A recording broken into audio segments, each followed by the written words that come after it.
Hello hi welcome back to my channel. ഇന്നത്തെ എൻ്റെ വീഡിയോയിലേക്ക് എല്ലാവർക്കും സ്വാഗതം. എല്ലാവർക്കും സുഖം തന്നെയെന്ന് വിശ്വസിക്കുന്നു. ഞാനും ഇവിടെ സുഖമായിട്ടിരിക്കുന്നു കേട്ടോ. അപ്പോൾ ഇന്ന് വ്യാഴാഴ്ചയാണ്. രാവിലെ തന്നെ എഴുന്നേറ്റിട്ടുണ്ട്, ചായക്ക് വെച്ചിട്ടുണ്ട് കേട്ടോ. അപ്പോൾ ഇന്ന് സത്യം പറഞ്ഞു കഴിഞ്ഞാൽ എനിക്ക് കാര്യമായിട്ട് ജോലിയൊന്നുമില്ല. എന്നാൽ കിച്ചണിൽ നിന്ന് മാറാനും പറ്റില്ല.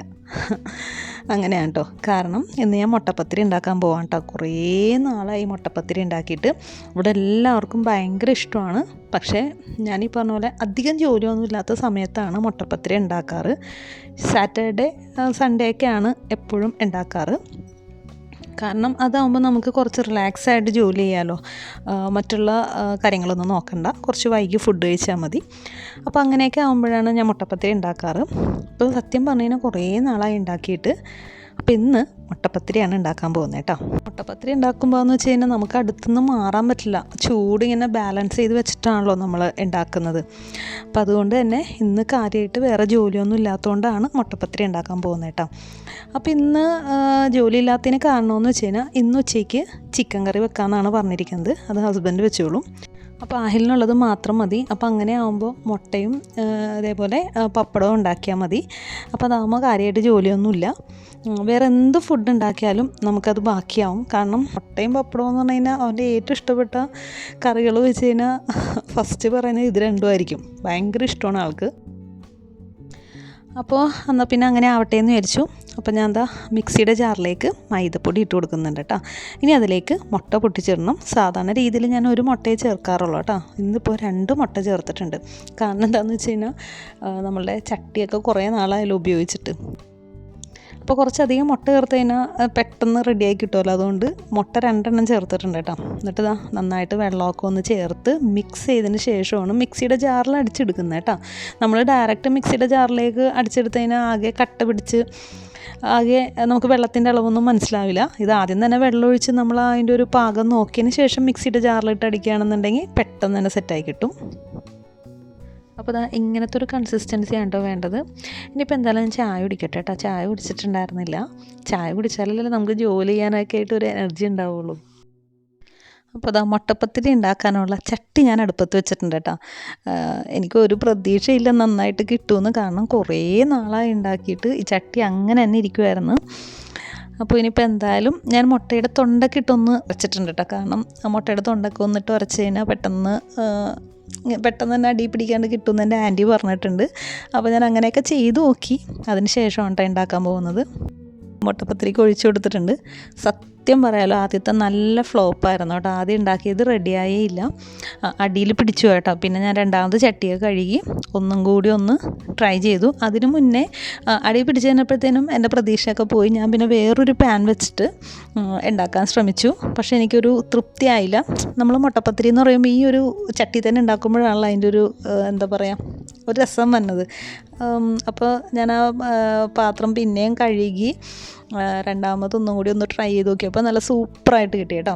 അപ്പോൾ ഇനിയിപ്പോൾ മുട്ടപ്പത്തിരിക്കുള്ള തേങ്ങ റെഡിയാക്കുകയാണ്. എൻ്റെ അടുത്ത് നിന്നുകൊണ്ട് തന്നെ കേട്ടോ ഞാൻ തേങ്ങ എടുക്കുന്നത്. തേങ്ങാപ്പാലാണ് ഇതിൻ്റെ കോമ്പിനേഷനായിട്ട് വന്നത്. അപ്പോൾ തേങ്ങയൊക്കെ കട്ട് ചെയ്ത് എടുക്കുന്നുണ്ട്. അപ്പോൾ ഇനിയിപ്പോൾ ആഹിലിന് കൊണ്ടുപോകാനുള്ള പപ്പടവും റെഡിയാക്കണം, മുട്ടയും റെഡിയാക്കണം. അപ്പോൾ ഇതൊന്ന് റെഡിയായി കഴിഞ്ഞതിന് ശേഷം ചെയ്യാമെന്ന് ഓർത്തിട്ടാണ് കേട്ടോ ഇരിക്കുന്നത്. കാരണം ഇത് ഇങ്ങനെ നമ്മളൊരു എന്താ പറയുക ഒരു അഡ്ജസ്റ്റ്മെൻറ്റിൽ ഉണ്ടാക്കുന്നൊരു സംഭവം ആയതുകൊണ്ട് ഇവിടെ തന്നെ ഞാൻ നിന്നിട്ടാണ് കേട്ടോ ചെയ്യുന്നത്. അങ്ങനെ സമയം പോയി ഏകദേശം ഒരു 7:45 കഴിഞ്ഞിട്ടോ. ഇനിയും ഇങ്ങനെ തന്നെ ഇവിടെ നിന്ന് കഴിഞ്ഞാൽ പണി കിട്ടുമെന്ന് എനിക്ക് മനസ്സിലായി. അപ്പോൾ അതുകൊണ്ട് ഞാൻ തീരെ ലോ ഫ്ലെയിമിലിട്ടിട്ട് ചെയ്യാൻ തുടങ്ങി കേട്ടോ. അപ്പോൾ മുട്ടപ്പത്തിരി ഇതേ കണ്ടോ നല്ല ഭംഗിക്ക് കിട്ടിയിട്ടുണ്ട്. നല്ലപോലെ അങ്ങനെ ഹാർഡൊന്നുമല്ല, നല്ല സോഫ്റ്റായിട്ടാണ് കേട്ടോ കിട്ടിയേക്കുന്നത്. അപ്പോൾ പിന്നെ ഞാൻ എന്ത് ചെയ്തു, തീരെ ഫ്ലെയിം കുറച്ചങ്ങോട്ട് ഇട്ടിട്ട് ബാക്കിയുള്ള കാര്യങ്ങളോട് ചെയ്യാൻ തുടങ്ങി കേട്ടോ. ചോറ് തിളപ്പിക്കാനായിട്ട് വെച്ചിട്ടുണ്ട്. പപ്പടവും അതിൻ്റെ ഇടയ്ക്ക് റെഡിയാക്കി എടുത്തു. കൂട്ടത്തിൽ മുട്ടയും കൂടി റെഡിയാക്കി എടുത്തിട്ടോ. മുട്ട ഞാൻ എന്താ ചെയ്തതെന്ന് വെച്ച് കഴിഞ്ഞാൽ സവാള ഇട്ട് വഴറ്റിയതിന് ശേഷം അതിലേക്ക് മുട്ട പൊട്ടിച്ചിട്ടു. പിന്നെ അതിലേക്ക് വേണ്ട മസാലകളൊക്കെ ചേർത്ത് കൊടുത്തിട്ട് കുറച്ച് തേങ്ങയും കൂടി ചേർത്ത് നല്ലപോലെ ഒന്ന് ഇളക്കി കൂട്ടിയെടുത്തിട്ടോ. അങ്ങനെയാണ് ആഹിലിന് റെഡിയാക്കിയത്. ശരിക്കും ആഹിലിന് അങ്ങനെ ഇഷ്ടമല്ല കേട്ടോ. ആഹിലിന് ഓംലെറ്റ് ആക്കി കൊടുക്കുന്നതാണ് ഇഷ്ടം. പക്ഷേ എന്താണെന്ന് വെച്ച് കഴിഞ്ഞാൽ കൂടെ ഉള്ളത് പപ്പടമാണ്. പപ്പടം ഇവർ ക്ലാസ്സിൽ ചെല്ലുമ്പോൾ തന്നെ ലഞ്ച് ബ്രേക്കിന് മുന്നേ തന്നെ ഇവർ കഴിക്കും കേട്ടോ. ഇൻ്റർവെൽ ടൈമിലൊക്കെ ഫ്രണ്ട്സും അവനും കൂടി കഴിച്ച് തീർക്കും. പിന്നെ ഉള്ളത് മുട്ട വറുത്തത് മാത്രം ഉണ്ടാവുള്ളൂ. അതും കൂട്ടി എങ്ങനെ ചോറ് കഴിക്കണേ. അപ്പോൾ കുറച്ച് നമ്മളിങ്ങനെ ഒരു തോരൻ പോലെ വെച്ച് കൊടുക്കുകയാണെന്നുണ്ടെങ്കിൽ ചോറിന് കൂട്ടി കഴിക്കാമല്ലോ. അതുകൊണ്ടാണ് ഞാൻ തോരനാക്കി ഉണ്ടാക്കിയേട്ടാ. അപ്പോൾ ആ മുട്ടപ്പത്തിരിയൊക്കെ ഉണ്ടാക്കി കഴിഞ്ഞിട്ടുണ്ട് കേട്ടോ. നല്ല സൂപ്പറായിട്ട് കിട്ടിയിട്ടുണ്ട്, സോഫ്റ്റായിട്ട് കിട്ടിയിട്ടുണ്ട് കേട്ടോ. അപ്പോൾ അതിനിപ്പോൾ തേങ്ങാപ്പാൽ അതിൻ്റെ ഇടയ്ക്ക് ഞാൻ അടിച്ചെടുത്തിട്ടുണ്ടായിരുന്നു. ഇനിയിപ്പോൾ അതിലേക്ക് പഞ്ചസാരയും കുറച്ച് ഉപ്പും കൂടി ചേർക്കണം കേട്ടോ. കുറച്ച് ഉപ്പും കൂടി ചേർക്കുമ്പോഴാണ് ആ ഒരു മധുരം ബാലൻസ് ചെയ്യാൻ പറ്റുന്നത്. അപ്പോൾ അത് റെഡി ആയിട്ടുണ്ട്. ആഹിൽ റെഡി ആയിട്ട് വന്നിട്ടുണ്ട് കേട്ടോ. ഞാനപ്പോൾ നോക്കിയപ്പോഴാണ് ഒരു കാര്യം കണ്ടത്. ആലിമ കിടന്നുറങ്ങാണ്, ആഹിൽ ഇതാ ഇങ്ങനെ കെട്ടിപ്പിടിച്ച് കിടക്കുന്നതാണ് കേട്ടോ കണ്ടത്. നേരെ കണ്ട രണ്ടും കൂടി ഇടിയാണ്. രണ്ടും കൂടി എന്ന് വെച്ചാൽ ചെറുതാണ് പ്രശ്നം. അപ്പോൾ അത് ആഹിലിനുള്ള ലഞ്ച് റെഡിയാക്കിയിട്ടുണ്ട്. അതിനിടയ്ക്ക് കുറച്ച് പാത്രമൊക്കെ കഴുകാനുണ്ടായിരുന്നു കേട്ടോ. അതിൻ്റെ ഒന്നും വീഡിയോ ഞാൻ എടുത്തില്ല. അപ്പോൾ അതാ കംപ്ലീറ്റ് വർക്ക് ഏരിയ ക്ലീൻ ആയിട്ടുണ്ട്. കൗണ്ടർ ടോപ്പ് മാത്രം ഉണ്ടോ ക്ലീൻ ആയേക്കുന്നത്. താഴെ ഒന്നും ഞാൻ അടിച്ചിട്ടില്ല. അതൊക്കെ ഇനി അകത്തടിക്കുന്ന കൂട്ടത്തിലാണ് ഇവിടെയും കൂടി അടിക്കുകയുള്ളൂ. ഇതേപോലെ കിച്ചണിൻ്റെ കൗണ്ടർ ടോപ്പും ക്ലീൻ ചെയ്തിട്ടിട്ടുണ്ട് കേട്ടോ. അപ്പോൾ ആഹിൽ അങ്ങനെ ഫുഡൊക്കെ കഴിഞ്ഞു ഇറങ്ങി. അവൻ ഇറങ്ങിയ സമയത്ത് ഞാനും ചെടി നോക്കാനായിട്ടൊക്കെ അങ്ങനെ ഇറങ്ങി. ചെടി നോക്കാൻ വേണ്ടി ഇറങ്ങിയപ്പോഴാണ് ഞാൻ വേറൊരു സംഭവം കണ്ടത്. കുറച്ച് ദിവസമായി ഞാനിത് ഒന്ന് വലിച്ചു കെട്ടണം എന്ന് വിചാരിക്കുന്നു. നമ്മൾ പടർത്തി വിട്ടിരിക്കുന്ന ചെടി അതിൻ്റെ തോന്നിയ വഴിക്ക് ഇങ്ങനെ പോയിക്കൊണ്ടിരിക്കുകയാണ് കേട്ടോ. ഞാൻ കയറൊക്കെ കെട്ടി കൊടുത്തിട്ടുണ്ട്, പക്ഷേ ആൾക്ക് തോന്നണ വഴിക്ക് അങ്ങോട്ട് പോയിക്കൊണ്ടിരിക്കുക. നമ്മുടെ വീടിൻ്റെ മതിലിൻ്റെ പുറത്തുനിന്നുള്ളൊരു വ്യൂ ആണ് കേട്ടോ. ഇതിങ്ങനെ ഇത്രയും തിക്കായിട്ടാണ് വളർന്നു വരുന്നത്. പോണൊരു പോക്കുണ്ടോ, ചെടിയുടെയൊക്കെ മേളിൽ കൂടിയൊക്കെയാണ് പോണത്. അപ്പോൾ അതൊന്ന് നമ്മൾ കെട്ടിക്കൊടുത്തേണ്ട കയറിലോട്ടൊന്ന് ആക്കി കൊടുക്കണം. ഞാൻ വേഗം ഒരു ചെയറൊക്കെ എടുത്തുകൊണ്ട് വന്ന് അതൊക്കെ ഒന്ന് വലിച്ച് കെട്ടി കൊടുത്തിട്ട് കൂട്ടിന് ഇതാ ആലിമും കൂടി വന്നിട്ടുണ്ട് കേട്ടോ. ആലിമും വന്ന് നോക്കിയിപ്പുണ്ട്. അപ്പോൾ ഇപ്പോൾ സമയം ഒരു 9:30 ആയിട്ടുണ്ട് കേട്ടോ. ഞങ്ങളുടെ ഫുഡൊക്കെ കഴിഞ്ഞു. ഇനിയിപ്പോൾ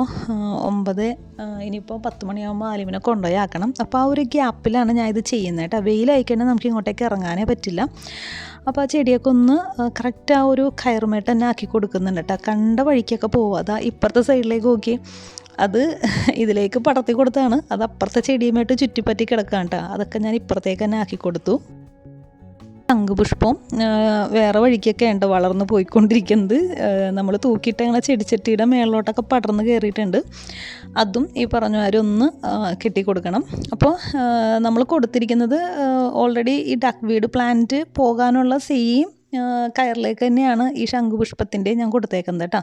അപ്പോൾ ഈ ഒരു വയലറ്റ് കളറിൻ്റെ ഉള്ളിൽ ആ ഒരു ബ്ലൂ ഫ്ലവർ വരുമ്പോൾ കാണാൻ നല്ല ഭംഗി ഉണ്ടാവുമല്ലോ. അപ്പോൾ നമ്മളുടെ ഫ്രണ്ടിലേക്കാണ് ഇത് പടർത്താനായിട്ട് കെട്ടി കൊടുത്തേക്കുന്നത്. അപ്പോൾ അതൊക്കെ കെട്ടിക്കൊടുത്ത് കഴിഞ്ഞു. ഞാൻ ഇറങ്ങിയപ്പോഴത്തേനും ആലിം ഇതാ ഒരിലയും പറിച്ചുകൊണ്ട് വരുന്നുണ്ട് കേട്ടോ. അപ്പോൾ സംഭവം എന്താണെന്ന് വെച്ച് കഴിഞ്ഞാൽ ലവ് ബേർഡ്സിന് കൊടുക്കാനുള്ള പനിക്കൂർക്കയുടെ ഇല ഉണ്ടാവും പറിച്ചുകൊണ്ട് വന്നേക്കുന്നത്. കറക്റ്റായിട്ട് അറിയാം അതാണ് കഴിക്കുന്നതെന്നുള്ളത്. ആ ചെടിയുടെ ഇടയിലാണ് നിന്ന് വെച്ചത്. കറക്റ്റായിട്ട് പോയി അത് തന്നെ എടുത്തിട്ട് വന്നിട്ടുണ്ട്. എന്നിട്ട് കിളിക്ക് കഴിക്കാനായിട്ട് കൊണ്ടുപോയി കൊടുക്കണ്ട കേട്ടോ. ഈ ഒരു പ്ലാന്റ് ഞാൻ മുന്നത്തെ വീഡിയോയിലും കാണിച്ചിട്ടുണ്ട് കേട്ടോ. എന്ത് ഭംഗിയാണെന്നറിയോ കാണാനായിട്ട്. ശരിക്കും പറഞ്ഞാൽ നമ്മളുടെ മുന്തിരിയുടെ ഇലയൊക്കെ ഇല്ലേ, എന്താ പറയുക, ആ ഒരു ഷേപ്പാണ്. കളറ് വ്യത്യാസമുണ്ട്. നല്ലൊരു പേർപ്പിൾ കളറാണ് കേട്ടോ. ഇത് ശരിക്കും നല്ലൊരു പേർപ്പിൾ കളറിലെ ഇലയാണ്. അത് പഴകുന്തോറും അതിൻ്റെ കളറ് ഡൗൺ ആയി പുതിയ ലീഫിന് നല്ലൊരു ഭംഗിയുള്ളൊരു കളറാണ്. എന്ത് രസമാണ് കാണാനായിട്ട്. അപ്പോൾ അതേപോലെ തന്നെ നമുക്കങ്ങനെ പടർത്തി കൊടുക്കാൻ പറ്റുന്ന പ്ലാന്റാണ് കേട്ടോ ഈ ഒരു പേർപ്പിൾ. പക്ഷെ അതൊരു ചെടിച്ചട്ടിയിലാണ് നിൽക്കുന്നത്. അതുകൊണ്ട് വലിയ ഗ്രോത്തൊന്നുമില്ല. നിലത്താണ് നടന്നതെന്നുണ്ടെങ്കിൽ നല്ലപോലെ ലീഫൊക്കെ ആയിട്ട് വളർന്നു വരും. ഇപ്പോൾ ഈ ഡക്ക് വീഡ് പ്ലാന്റ് നിലത്താണ് നിൽക്കുന്നത് കേട്ടോ. അതുകൊണ്ടാണ് ഇത്ര ലഷായിട്ട് വളർന്നു വരുന്നത്. ചെടിയൊക്കെ ഒന്ന് സെറ്റ് ചെയ്തതിന് ശേഷം ആലിമിനെ കുളിപ്പിച്ചു, അംഗനവാടി കൊണ്ടുപോയാക്കി കേട്ടോ. അത് കഴിഞ്ഞ് ഞാൻ വീട്ടിൽ വന്നതിന് ശേഷമാണ് ചെടി നനച്ചു കൊടുക്കുന്നത്. അപ്പോൾ നമ്മളുടെ സ്ലറി കുറച്ചായിട്ടുണ്ട് കേട്ടോ. അപ്പോൾ ഇത് പുളിപ്പിച്ച കഞ്ഞിവെള്ളമാണ്. അതിലേക്ക് സ്ലറി ചേർത്ത് കൊടുക്കുന്നുണ്ട്. എന്നിട്ട് നമുക്കിതൊന്ന് ചെടിയിൽ ഒഴിച്ചു കൊടുക്കാം കേട്ടോ. കഴിഞ്ഞ തവണ നമ്മൾ മേളിലാണ് നനച്ചത്. ഒരു റൊട്ടേഷൻ പോലെയാണ് കേട്ടോ ചെയ്ത് കൊടുക്കുന്നത്. ഏറ്റവും താഴെ, പിന്നെ അടുത്ത ദിവസം ബാൽക്കണി, അടുത്ത ദിവസം ഏറ്റവും മേളിൽ, അങ്ങനെയാണ് കേട്ടോ ഒഴിച്ചു കൊടുക്കുന്നത്. അതൊക്കെ കഴിഞ്ഞു ഞാൻ അകത്തോട്ട് കയറിയപ്പോഴാണ് എനിക്ക് 8ൻ്റെ പണി കിട്ടിയത്. ഹസ്ബൻഡാണ് ചിക്കൻ കറി വെക്കാമെന്ന് പറഞ്ഞത്. പക്ഷേ ഹസ്ബൻഡ് ഒരു ഫ്രണ്ട് വന്നതാണ്. ഹസ്ബൻഡ് സംസാരിച്ചിരുന്നു. പിന്നെ ഞാൻ തന്നെ വെക്കേണ്ടി വന്നു. ഞാൻ വെച്ചിട്ട് കുറേ നാളായിട്ടോ. അപ്പോൾ ഞാൻ വെക്കുന്നത് എങ്ങനെയാണെന്ന് വെച്ച് കഴിഞ്ഞാൽ പെരുംജീരകം, ഗ്രാമ്പൂ, പട്ട ഇതൊക്കെ ആദ്യം ഇട്ട് കൊടുത്തതിന് ശേഷം ഇഞ്ചി, വെളുത്തുള്ളി, പച്ചമുളക് എല്ലാം പേസ്റ്റ് ആക്കിയിട്ടൊന്ന് ചേർത്ത് കൊടുക്കും. പിന്നെ സവാളയും കൂടി ഇട്ടൊന്ന് വഴറ്റിയെടുത്തതിന് ശേഷം അതിലേക്ക് വേണ്ട മസാലപ്പൊടികൾ ചേർത്ത് കൊടുക്കും. മസാലപ്പൊടിയൊക്കെ ഒന്ന് ചേർത്ത് നല്ലപോലെ ഒന്ന് മൊരിഞ്ഞ് വരുമ്പോൾ അതിലേക്ക് തക്കാളി പേസ്റ്റായിട്ട് ചേർത്ത് കൊടുക്കും കേട്ടോ. എന്നിട്ട് എല്ലാം കൂടി ഒന്ന് വഴറ്റിയിട്ട് ചിക്കൻ പീസും കൂടി ഇട്ട് കൊടുത്ത് അടച്ച് വെച്ച് വേവിക്കും കേട്ടോ. ഇതിലൊട്ടും തന്നെ വെള്ളം ചേർത്ത് കൊടുത്തിട്ടില്ല. ഈ കറിയിൽ നിന്ന് കുറച്ച് വെള്ളം ഇറങ്ങി വരുമല്ലോ, അപ്പോൾ അത് കാരണം വെള്ളമൊന്നും ചേർത്ത് കൊടുത്തിട്ടില്ല കേട്ടോ. അത്യാവശ്യം ഒരു തിക്ക് ഫോമിലാണ് ഉണ്ടാക്കുന്നത്. ഇടയ്ക്ക് എൻ്റെ അടിക്കലും എല്ലാം കഴിഞ്ഞിട്ടുണ്ട്. അപ്പോൾ അതാ ചോറ് തിളപ്പിക്കാനായിട്ട് വെച്ചിട്ടുണ്ട്. ചോറ് വെന്ത് കിടക്കാം കേട്ടോ. അപ്പോൾ ഇത്രേ ഉള്ളൂ ഇന്നത്തെ എൻ്റെ വീഡിയോ. നിങ്ങൾക്ക് എൻ്റെ വീഡിയോ ഇഷ്ടമായി എന്നിരിക്കുന്നു. ഇഷ്ടമായെങ്കിൽ ഒന്ന് സപ്പോർട്ട് ചെയ്യണേ. Okay, thank you for watching.